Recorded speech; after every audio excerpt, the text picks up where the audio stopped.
Hello everybody! For this listicle, I have a special guest with me. I am joined by Shay. Hi guys. Who has been in a lot of other videos, but this one is going to be about my 15 things Square Enix can do to fix Final Fantasy that I have up on TheGamer. If you like to read it, it is in the description below with a handy little link for you. But basically, I wanted us to talk about how we wanted to make Final Fantasy 16 because we both liked Final Fantasy 15 a lot, but we also admit that there's still a lot of things that Square Enix can really do to make 16 good. Better. Make it shine.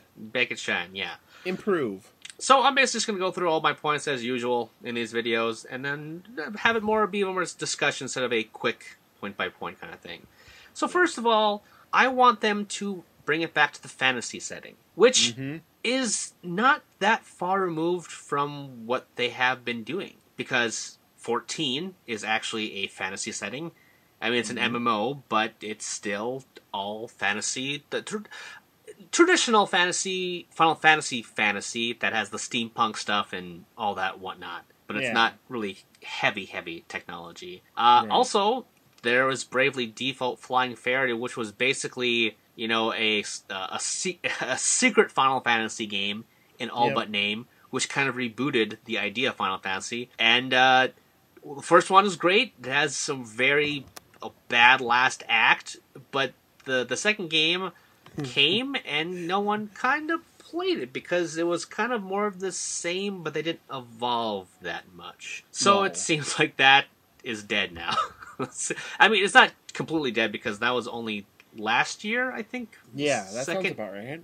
Second fairy or whatever the second layer, end layer.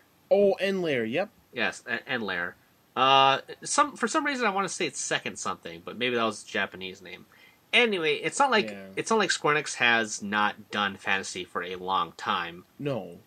I wrote it as, and this is something I discovered when I wrote this article. One of my first articles I put on TheGamer was the ranking of all the Final Fantasies, which took me a long time to really sit down and be like, okay, which one, you know, if anyone's above the top 5 could be rearranged in my mind at any point. But it was really hard to think about, like, what are my 5, like, favorite ones that I really just can't get enough of, essentially.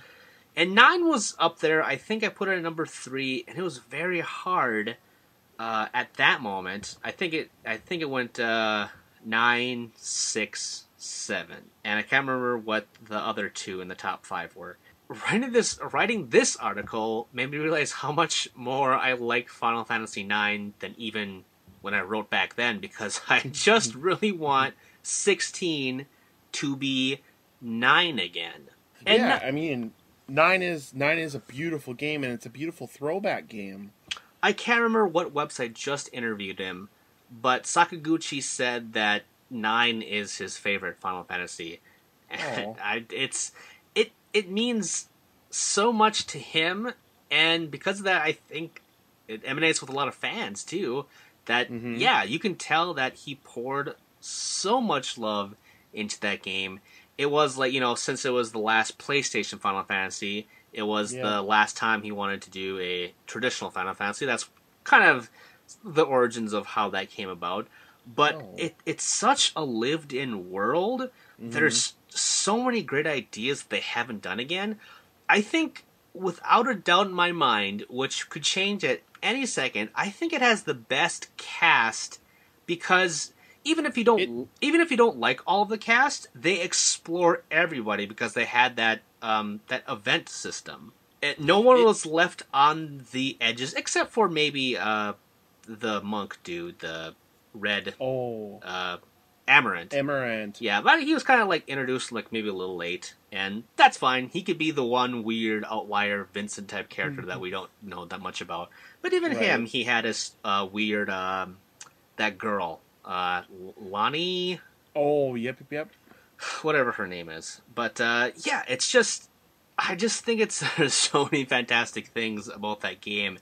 And that kind of goes into a couple of my other points in my article, is that I wanted to have a distinct style, and I wanted to bring back towns, and just have a not just pit stops along the road. not just real towns. I want it to be a lived-in world, but I don't want it to be a lived-in world in the middle of the desert, because 15 was great that it brought back kind of towns, but not really. It was kind of cut and paste kind of things, and it was just like, this is the American. This is like Earthbound Final Fantasy, where it's in America, not really, but we're kind of trying to do. We're trying to do that, but in a weaker way. Yeah, I just want to feel like I'm in a world again. Yeah. I've been rambling a little bit here. What are some thoughts on just what I've been on that in general? God, I remember when 9 came out, everybody that played Final Fantasy at that time was so excited. And for many of us, this was the first Final Fantasy where you got to explore that medieval sword and sorcery kind of realm. Because, I mean, you had 7, which was like hard steampunk. And then you had 8, which was some weird high technology. And then you had 9, which like had the airships and had wizards and had, you know, a thief, and it was a very romantic story.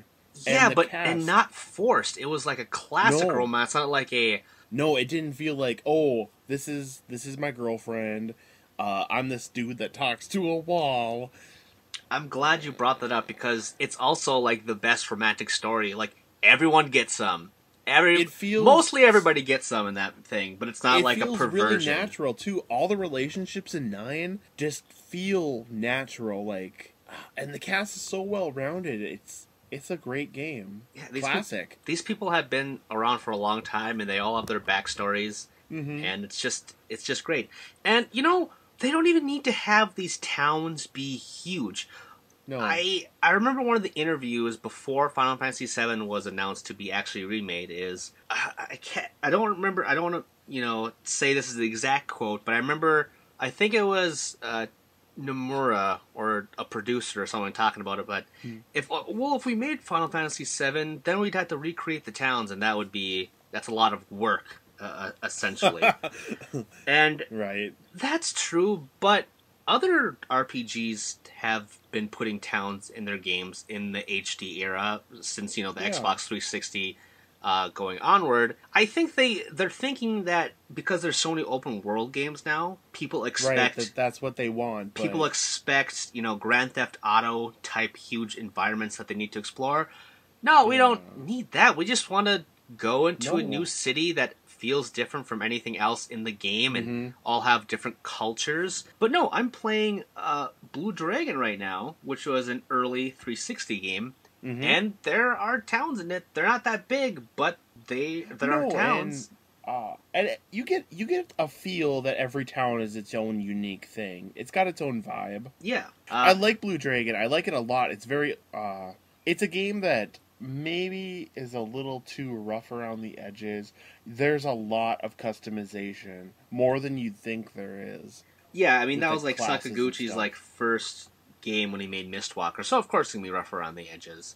What the point is, there's tons of RPG series out there since this era, and it's just like a very weak argument from them to say, well, we can't remake this game because we'd have to remake all the cities, and they have to be freaking huge. Like, no, you can. I mean, they could just make one giant city and then everything else be small. I mean, technically, Midgar is that one giant city, which I can see. Like, they would have to make Midgar like a giant thing. Like, that's, I guess you'd have something to do, but it's all the other towns. Like, they don't need to have them. Could you imagine if the 7 remake is the first next-gen game to have multiple discs? Actually, you know what, Shay? You are right, because they said that they're going to be releasing it in, like, 3 parts. Or at least so yeah, it is going to be like 3 discs, but you're going to have to buy them separately. Oh no, it's not all going to be one game? No.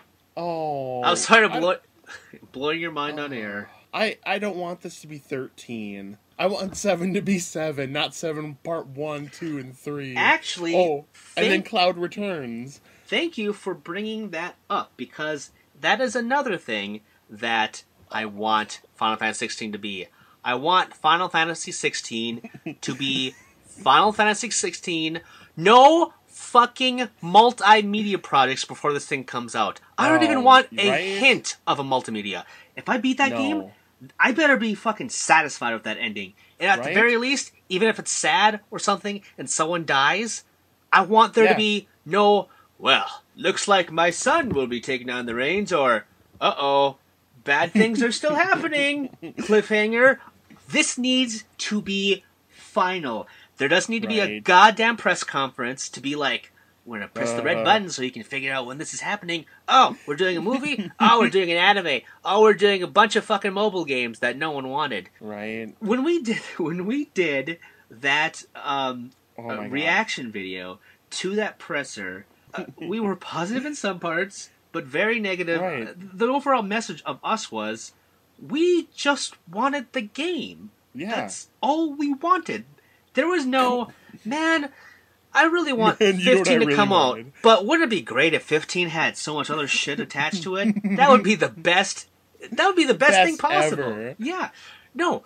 Also, on top of that, I don't want it to be announced 10 years before it's ready. Oh, man. I don't care if every single year I and a bunch of other game critics and journalists out there make like, well, when is Square... When is this game coming out? Final Fantasy 15 came out in 2016. Where's Final Fantasy 16? It's 2024 right now. Where is it? Where's the Final Fantasy 7 remake? I don't think anyone's going to be talking about 16 really until 7 comes out. And so it's just unfathomable to even think about 16 at this point. But if they're getting the ball rolling, Square Enix, just pay attention to these little notes. But yeah, we don't want a multimedia project. Don't announce it early just to be like, yeah, we're making it. No fucking duh, you're making it. Just tell us when it's going to be ready. And I want it to be announced the same year, or at least within a year of it being released. I want you to at least announce it and be like, and it's coming out sometime next year. That would be enough for me. It would be icing on the cake. I want them to give the reins to a new director who has done behind-the-scenes work, but to actually bring up a new person. And sure, maybe to have like a little bit of good faith, I talked about maybe you should bring back Uematsu to do a couple pieces of work, and Sakaguchi to create a character or some aspect of the game. Because remember that they had him at the Final Fantasy 15 event? Yeah. But he had no involvement in 15 in general. Like, hey, look. Even he said that. Yeah. They brought back Uematsu. They brought back Sakaguchi just to show them off that showcase to make us think that they're doing something, but they weren't. Yeah. But I'm saying for this one, bring the Matt to have some kind of consultation to this new director, brand new director, even if they give it to the 15 director, Tabata. I think that would be great because I think his games are pretty cool. He's done a lot of very side projects. Before 15, he did Crisis Core, and he did that Type 0 game, and a couple others too. So he's kind of relegated to like the PSP world. And then he got his big chance to, okay, we're taking Nomura off. You're left with this big fucking mess. Good luck. And that sucks. That sucks for him. You can, every interview and like stuff, you can tell he's so tired. And I feel so bad that he got all this dumped on his lap. But it's also, I think he generally actually really likes the idea of this project. And I don't think it was probably him that thought, like, maybe we should turn this into a big fucking mess with all these things. Right. And I just think it would be cool to, again, show off some new blood, to give someone a chance. Exactly. Some of the things that we kind of skipped over. The melodrama, I think that goes in hand with just the, the story and whatnot. Just don't make it into, I'm all for drama, but it wasn't melodrama in 9. It was just, 13 is where it really began to be, well, actually, you could say 10 kind of was too. But it's just all this, like, heartache and whining and overly long, outdrawn things without exactly explaining things. I want them to dial back the story a little bit. And I also think, even as I wrote it, I thought about, ooh, this is going to make so many people not want to buy Final Fantasy because I think that the main character should be a female again. What if it's not a boy party, it's a girl party? And as soon as I wrote that, I'm like, ooh, people would hate that on principle so much. Even if they're not talking about stereotypical things like makeup and all their womanly things, which is what I assume what people would think, like, oh, they're just going to be talking about their vaginas and equal rights, and I don't want that shit unless they're taking their clothes off. Then it's great. Right. But yeah, at the very least, I think actually doing another thing where it's all one sex is bad, because I think that maybe why 15 hurt a little bit much. Also, that there is no your sub party, the people that came in were so cool. I wish there was more of that. Oh yeah, did you ever get that Lancer to be with you for a little while, chick? Aranea? Yeah, she was freaking like she was OP. Like, she was great, and I wanted her to explore more. I also liked Gladys' sister. Yeah. It was great that, okay, we're going to focus on the characters, have it just be 4 people with some guest people. But at the same time, it's only 4 people that know each other. Right. There's no diverse... The story, it's all about Noctis. Yeah, they don't really develop It's the hangover. It would be nice if there's other people that didn't know Noctis that kind of came in. So, I don't want it to be 4 girls that all know each other. But I do think it would be cool if they could make the character, the female protagonist, a woman again. That would be very great on Square Enix's part to forward the culture and, bring more women into video games. I'm not saying that making a woman would bring more women in, but I'm saying put more women in the protagonist role is good. If they make it female, just don't make a female Cloud again, because Lightning wasn't good. She was just Cloud with a different name, essentially. She didn't have amnesia, but she certainly had a weird stoic... She was Squall and Cloud's love child. There was no good characters in that video game, except for Saz. 13, God. I remember I texted you a lot when I was playing it, that I was just like, oh, I can't stand this entire party, except for Saz. I mean, there are good parts of the 13, and I don't think it's a burning trash fire to hate on. But there are a lot of problems with it. There are so many ways that you can make a new game feel like a new game by bringing some points back, like your example of I Am Setsuna. That's Chrono Trigger, mostly an all but name, but they still bring back the good feelings of how that battle system worked, the characters, the music, a lot of stuff like that. But it's not Chrono Trigger, and calling it Chrono Trigger is a bad sell for that game, because people are expecting Chrono Trigger. They're going to be sorely disappointed, which I think was why when they got interviewed about it and people said, so this is Chrono Trigger, they were hesitant to say that, because they know if they said this is Chrono Trigger, people would be pissed because it's not Chrono Trigger. So don't, in the marketing, well, we're making 7 again. We're actually making another 7, but 16 is going to be so much like that. Everything that you loved and wanted, but yeah, it's... Everything that you loved and wanted that you secretly will now hate. Yeah, but, I mean, making a game that you think that fans want is not the way to make a game. No. That's why I said you should make a new person. Is there someone in Square Enix on the Final Fantasy team that's been dying to make a Final Fantasy for a long time, even if it has nothing to do with anything we've talked about now, and they have a true vision for it? Give that person a chance. We just want it to be unique. Fresh, unique. We want it to be, and at the same time, I actually, for my last point I kind of want to bring up, is one of the best things about 15 that made it fresh and got new people in and interested is it was action combat. It wasn't turn-based combat that maybe turned some people off. Huge open-world games like The Witcher, and I guess to an extent Mass Effect, has brought in people that maybe not have liked RPGs in the past, but now they kind of do, played Final Fantasy 15 because it was a little bit more open. Than typical, turn-based RPGs. For me, I wish turn-based RPGs would not necessarily die, but would remain on portables. And it's weirder to do action on a portable because of just how controls and stuff like that work. And I'm not saying that I want turn-based systems to go away, because Persona 5 was great, but the entire time I was like, I wish this was on the Vita, just because turn-based stuff is so easy to put your mind in the background while you're doing something else, essentially. Whereas active combat, you have to be obviously active. Remember back when, before 7 was announced, they had those 2 separate groups writing scenarios? The one scenario that got rejected became Xenogears, one of my favorite RPGs, and the one that was accepted was 7, which I heard was supposed to be the very first sequel game, but they ended up changing enough that 7 evolved into itself. That is a thing in discussion in general of these lofty Right, ideals. Maybe don't have anybody with ideas right, that grand not that where big. they have, because that would be turned into, well, we're making 16, and he really wants to make a 16-2 and a 16-3 because he has to finish his narrative. Oh God. 16-6. The final 6. Yeah, out of that competitive spirit, we got 2 great RPGs. And maybe that's what Square needs.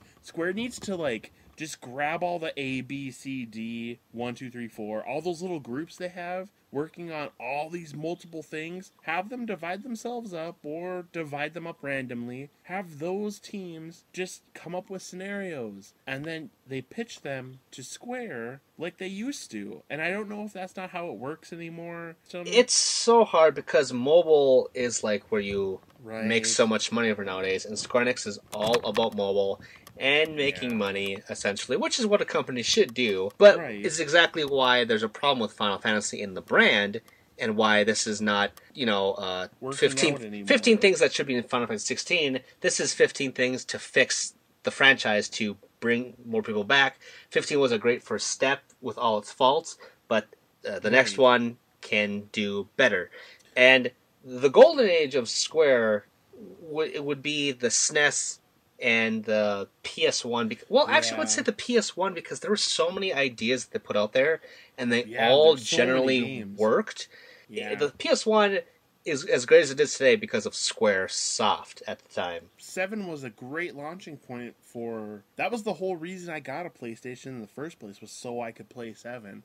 And then finding out about, like, Vagrant Hearts, then Tactics, and then 8. And, there was also the Mana stuff. There was Threads of Fate, Parasite Eve. So many great, cool ideas. And now it seems because of the budgets for games, they don't go on a leash that much anymore, which I wish they do. Instead, they have all these different teams working on Final Fantasy, but they're all spin-offs. And that's... Exvius Bravius. That's part of the multimedia thing is, maybe don't do so many spin-offs, because we're never not playing a Final Fantasy game, because there's at least 1, if not 2 or 3 a year in some terms, whether it's a remake or a port or some mobile thing. And it's not as special anymore because of that, because we're getting so much and it's clouding the brand. Even though these are spin-offs, it's still just a lot. Right. Or Dragon Quest. That is a series that also has a lot of spin-offs, but it's still reined back enough where it's not that much, where every single one still feels special. Yeah. Because even though Square Enix, it does have a different team. God, can you imagine if Dragon Quest 11 was some weird multimedia project? Oh, no. I always, I separate it in my mind that Square has nothing to do with Dragon Quest, even though it has everything to do with Dragon Quest now. It's just that Square has become so big with so many different teams. It's hard to know what you should invest your time in. And like I said, they don't know what fans actually want and how they should do things. It's weird. Again, this doesn't have to be the one game. This is fixing the entire Final Fantasy brand itself. And also what we want from 16. But I think we've kind of gone through most of everything I've written in that article and also talked around in circles for a little bit. So hope you liked what we talked about. Shay, I'll give you one more chance to say anything else that we might have missed or that you want to bring up. I'm nitpicking, but I have the same feeling you do about this. I want 16 to feel unique. I want it to feel like 9, but not 9. I want a strong cast, and I want a strong ensemble. They could be the same gender, different genders, transgendered, monsters. Oh, but man, have more monster characters, man. I like having monster characters in the party. That's kind of mostly what I'm saying for, the lived-in world, is there's a lot of race going on. Real That's diversity. also why playing 12 again is wow, 12 is also really awesome because there's also so many unique cultures and characters and races. That's so Yeah. cool to see something more than just humans. Right. In my heart of hearts, I love you guys. You have made some of the greatest experiences of my formative years, and I just want to see that same care and that same eye for detail that were in those games. I think that's a good summary of what this entire conversation really was. So, thank you for joining me, Shay. You're welcome. And we will be back again for something, or at least I will be back for something. Rambling aside, thank you so much for joining us. Did you know that was a Reaction Examiner video? If you liked it, you should subscribe to me to keep up with everything that I'm doing. Also, if you have some other interests, like sex for example, check out Chum Ups, which is a comedy sex podcast thing wherein my best friend and I check out the weird and abnormal and the erotic. And of course, you should support me on Patreon because, hey, I want to make the channel better and I want your help to do so. Plus, if you want to check out my writing, check out Game Jerk, where I have archives and new stuff for all projects, okay? You can find all the stuff and more in the description with the links below. Thanks for watching, and I will see you all next time.